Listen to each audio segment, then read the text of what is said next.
पक्ष अब ये मांग कर रहा है कि अगर जिम्मेदारी ले रहे हैं तो रिजाइन दीजिए एसएन सिंह जी। लेकिन लेकिन ठीक है, ये तो राजनीति से जुड़ा सवाल है, इस पे मैं बाद में आऊंगी। लेकिन सबसे पहले भाई अब सेना की मदद ली जाएगी, और जो सवाल मेरे दोनों सहयोगी भी उठा रहे हैं, मतलब शिक्षा माफियाओं के आगे वाकई सरेंडर वाली सिचुएशन आ गई है, इतनी अनकंट्रोलेबल हो गई है इस वक्त परिस्थिति कि अब सेना की मदद लेनी पड़ेगी इनके लिए। पूजा जी देखिए, हमारे बड़े भाई राजीव जी और गौरव जी दोनों लोगों ने बड़ी अच्छी अच्छी बातें कही और होना चाहिए। उन्होंने कहा समस्या और समस्या आज 20-30 साल की समस्या, और मैं कह रहा हूँ समस्या और समाधान। समस्या है तभी बहुत सारे, पहले भी आप देखते होंगे बहुत सारे एग्जाम जो होते थे वो कैंसिल हो जाते थे, हाई कोर्ट और सुप्रीम कोर्ट में चले जाते थे लोगों, और लंबे प्रक्रिया से गुजरना पड़ता था। समाधान के तरीके को अपनाते हुए भारतीय जनता पार्टी की सरकार आती है 2024 में। उन्होंने लोक परीक्षा अनुचित साधन अधिनियम बनाते हैं, जिसमें 3 से 5 साल तक की सजा, 10 साल तक की सजा, 10 लाख से 1 करोड़ तक का जुर्माना, और इवन अगर कोई माफिया जो संगठित अपराध में पकड़ा जाता है तो आजीवन कारावास, और बहुत सारी ऐसे सजाओं का प्रावधान किया लेकिन जाता है। कभी ऐसी सिचुएशन तो नहीं आई ना कि सेना की मदद लेनी पड़ गई हो? नहीं, देखिए सेना देश की है, और अभी हमारे गौरव जी ने बहुत अच्छी बात कही कि भरोसा, सेना पे सबको भरोसा होता है कि सेना में जो लोग भी होते हैं पारदर्शिता से कार्य करते हैं। वहां पे ऐसा नहीं है कि कोई मनीष भदारे की तरह वो देश के साथ गद्दारी कर देगा। भाई मनीष भदारे ने गद्दारी किया तभी तो गिरफ्तारी हुई, मनीष हवलदार गद्दारी करता है तभी तो उसकी गिरफ्तारी होती है। तो ऐसे लोग सेना में नहीं होते हैं। सेना में जो व्यक्ति होता है वो राष्ट्र के प्रति चिंता करता है, अब देश की रक्षा तो सेना और पुलिस तो हमारी करती है, सीमाओं की रक्षा करती है। अब वही जो है ये एग्जाम जो पेपर्स हैं वो भी ले जाने का वही काम करेगी। अब ये भी जिम्मेदारी उनके कंधों पर सौंप दी जाए?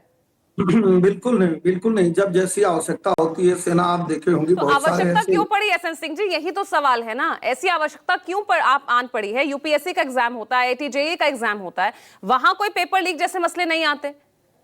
Why is always NEET?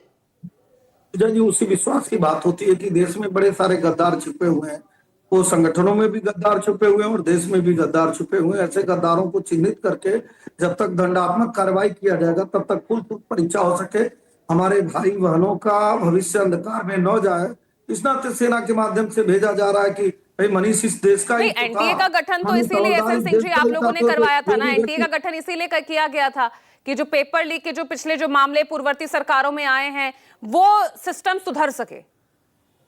यानी ये संस्थाएं नहीं कर पा रही ना?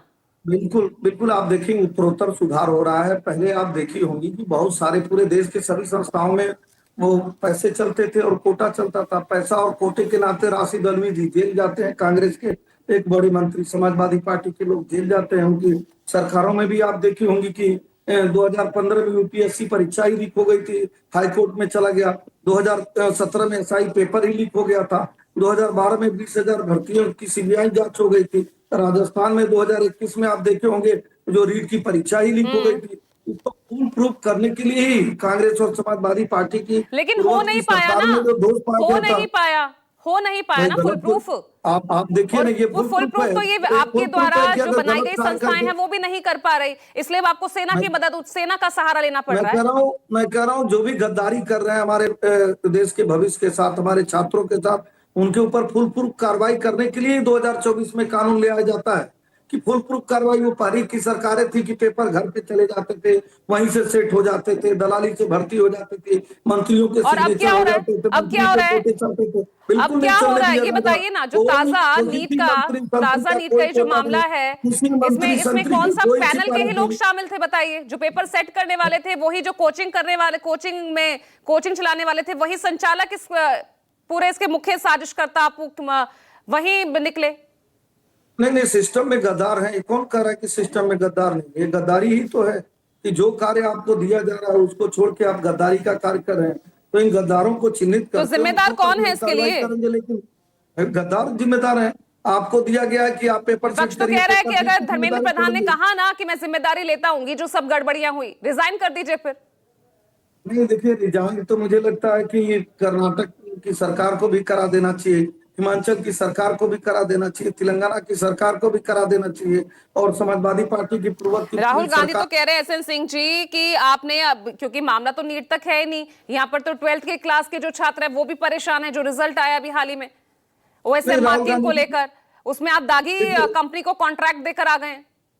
और देखिए राहुल गांधी जी की बातों पर जाएंगे तो राहुल गांधी जी तो पता नहीं क्या कहते हैं। वो तो कहते हैं कभी सुप्रीम कोर्ट पर भी सवाल उठाए कि नहीं राहुल गांधी जी हमारे सर्वोच्च संस्थाओं पर सवाल उठाए हैं कि नहीं? अभी एसआईआर के मुद्दे पर भी वो सवाल उठाते थे, चुनाव आयोग पर भी सवाल उठाएंगे, लोकतांत्रिक प्रक्रिया पर भी सवाल उठाएंगे। तो राहुल गांधी जी की बातों तेलंगाना का में इसी कंपनी के तहत एग्जाम हुआ और उसमें भी इसी तरह की गड़बड़ियां हुई, उसके बाद बैन कर दिया था इस कंपनी को, फिर नाम बदलकर ये कंपनी सामने आती है, फिर उसी को कॉन्ट्रैक्ट दे दिया जाता है इस बार भी। एक ही जगह नहीं, तेलंगाना में भी, राजस्थान में भी, कर्नाटक में भी बहुत सारी जगहों पे इस कंपनी के द्वारा कांग्रेस ने वो कराया, एग्जाम कराया। लेकिन चूंकि जब वो दूसरे जगह चली जाती है तब राहुल गांधी जी शोर मचाते हैं।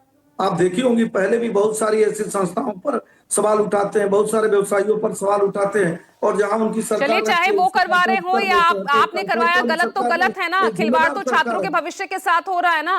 12th के छात्र, उनको भी नहीं पता उनके कितने मार्क्स आए बेचारे। पूजा जी लास्ट आप बताइए, अगर सैकड़ों ऐसे छात्र पास हो जाते जो पास होने लायक नहीं थे, वो ठीक है कि पारदर्शिता से वे विद्यार्थी जो वास्तविक विद्यार्थी हैं, वो पूर्वत की तरह नहीं है कि लाखों लोगों का ऐसे ही एडमिशन हो जाता था जिनको एबीसीडी नहीं आती थी।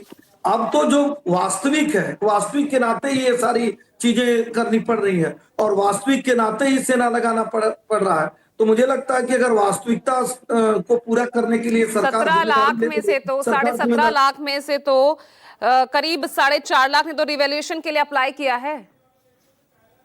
मैं कह रहा हूँ करीब 22% ऐसे छात्र हैं जिन्होंने आवेदन किया है पुनर्मूल्यांकन के लिए। पूजा जी, क्या क्या ये आप जिम्मेदारी से नहीं कह सकती हैं कि पूर्वत की सरकारों में पेपर लीक हो जाते थे, हाईकोर्ट में चला जाता था, भर्तियां पूछूंगी, मैं उनसे सवाल पूछूंगी, आप उसके लिए वरी मत होइए, लेकिन जहां आपकी जिम्मेदारी है वो तो आपको लेनी पड़ेगी ना। इसलिए तो कह रहे हैं कि एक भी दोषी व्यक्ति जो है उसमें पास न होने पाए, जो पास होने लायक नहीं है उसका एडमिशन न होने पाए। इसी फुल प्रूफ के लिए तो हम री एग्जाम करा रहे हैं, नहीं तो समाजवादी पार्टी की सरकार टीना कर्मवीर जवाब दीजिए।